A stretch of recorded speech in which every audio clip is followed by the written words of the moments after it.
सभी श्रोताओं को जय श्री कृष्णा और बड़े बुजुर्गों के चरणों में मेरा प्रणाम। हम लोग पावन वैशाख मास का महात्म्य पढ़ रहे थे, उसी को आगे बढ़ाते हुए आज 20वें अध्याय में प्रवेश करेंगे। बोलिए विष्णु भगवान की जय, बोलिए भक्त और भगवान की जय। इससे पहले का अगर आपका कोई भी अध्याय छूट गया है तो प्लेलिस्ट में जाकर पहले उसको देख लीजिए, फिर यहाँ पर आइए। चैनल को आप लोग सब्सक्राइब जरूर कर लीजिएगा, जिससे कि कोई भी ऐसी वीडियो आपकी ना छूटे। 20वां अध्याय भागवत धर्म। शंख और व्याध के वार्तालाप के इस प्रसंग को सुनकर मिथिला नरेश ने महात्मा श्रुदेव जी से कहा, मुनिश्रेष्ठ, आपने विष्णु जी के स्वरूप का विवेचन बहुत सुंदर रूप में करके मेरा उद्धार कर दिया। प्राण की श्रेष्ठता जो आपने विराट शरीर के उदाहरण से समझाई, वह भी बहुत अच्छी लगी और सरलता से समझ आ गया कि सब देवताओं में प्राण ही क्यों सर्वश्रेष्ठ है। जीवों के विभिन्न स्वभावों और कर्मों का कारण भी आपने विस्तृत रूप से समझाया। कृपया अब यह बताकर कृतार्थ कीजिए कि इसके बाद भी क्या व्याध ने शंख नाम के ब्राह्मण से कोई प्रश्न किया था? श्रुदेव जी ने कहा, हाँ, इसके बाद भी व्याध ने शंख से प्रश्न किया था।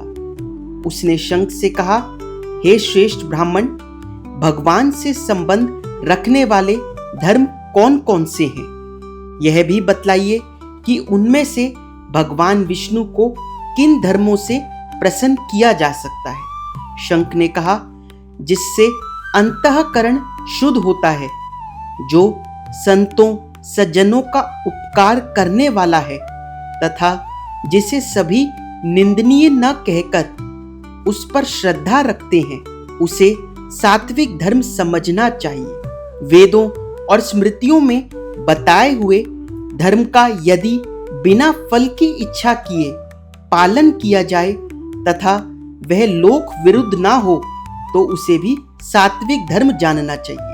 वर्ण और आश्रम विभाग के अनुसार जो चार चार प्रकार के धर्म हैं, वे सभी नैमित्तिक और काम्य भेद से 3 प्रकार के माने गए हैं। वे सभी अपने अपने वर्ण और आश्रम के धर्म जब भगवान विष्णु को समर्पित कर दिए जाते हैं, तब वे सात्विक धर्म कहलाते हैं। सात्विक धर्म ही मंगल और आनंद देने वाले भागवत धर्म है।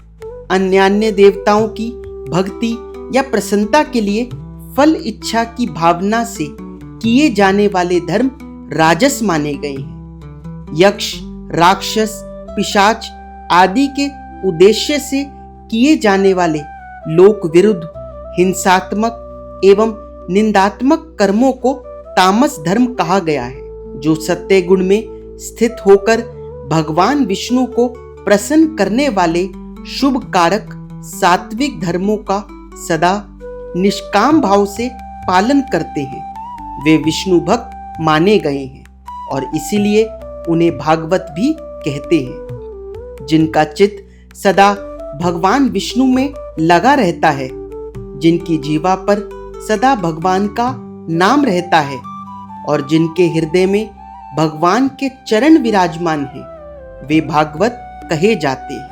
जो सदा अच्छा आचरण करते हैं, सबका उपकार करने में लगे रहते हैं और मैं और मेरा से दूर रहते हैं, उन्हें भागवत माना जाता है। जो शास्त्र में विश्वास करते हैं, जो गुरु में विश्वास रखते हैं और सत्कर्मों में जिनका विश्वास है तथा जो सदा भगवान विष्णु के भजन में लगे रहते हैं, उन्हें भागवत कहा जाता है। कहा गया है कि उन भगवान के भक्तों को, उन महात्माओं को जो धर्म नित्य मान्य हैं, जो भगवान विष्णु को प्रिय हैं तथा वेदों और स्मृतियों में जिनका वर्णन किया गया है, वे ही सनातन धर्म माने गए हैं। जिनका चित्त विषयों में लगा रहता है, वे कहीं भी घूमे, कुछ भी देखे, कुछ भी सुने, उनके लिए सब बेकार है। सज्जनों का मन साधु महात्माओं के दर्शन से पिघल जाता है। निष्काम पुरुषों द्वारा श्रद्धा पूर्वक जिसका सेवन किया जाता है तथा भगवान विष्णु को सदा ही प्रिय लगता है, उसे भागवत धर्म कहा जाता है। भगवान विष्णु ने क्षीर सागर में रहते हुए सबके हित की इच्छा से महादेवी लक्ष्मी को वैशाख धर्म का उपदेश दिया था। वह वैशाख धर्म सब शास्त्रों का सार है। यह वैशाख धर्म शास्त्रों से उसी प्रकार प्राप्त किया गया है जैसे दही से मक्खन निकाला जाता है। जो अभिमान त्याग कर वैशाख मास के व्रत का पालन करता है, उसके सब पाप नष्ट हो जाते हैं और वह सूर्य मंडल को भेद कर भगवान विष्णु के उस लोक को प्राप्त कर लेता है जो योगियों को अनेक प्रकार के योग और साधना करने से भी प्राप्त नहीं होता। इस प्रकार द्विज श्रेष्ठ शंख ने विष्णु को प्यारे लगने वाले वैशाख धर्म का महात्म्य जब व्याध को सुनाया तो जिस वट वृक्ष के नीचे व्याध और शंख बैठे थे और जिसकी 5 शाखाएं थीं, वह तुरंत भूमि पर गिर पड़ा। उसके गिरते ही उसके खोखल में जो एक विकराल अजगर रहता था, वह सर्प की योनि को त्याग कर तत्काल दिव्य रूप धारण करके मस्तक झुकाकर तथा हाथ जोड़कर शंख के सामने खड़ा हो गया। 20वां अध्याय समाप्त हुआ। बोलिए वृंदावन बिहारी लाल की जय। बोलिए खाटू नरेश की जय। अब आरती करते हैं। ओम जय जगदीश हरे, स्वामी जय जगदीश हरे। भक्त जनों के संकट, दास जनों के संकट क्षण में दूर करे। ओम जय जगदीश हरे। जो ध्यावे फल पावे, दुख बिन से मन का। स्वामी दुख बिन से मन का, सुख संपत्ति घर आवे, धन दौलत घर आवे, कष्ट मिटे तन का। ओम जय जगदीश हरे। मात पिता तुम मेरे, शरण गहूँ किसकी। स्वामी शरण गहूँ किसकी।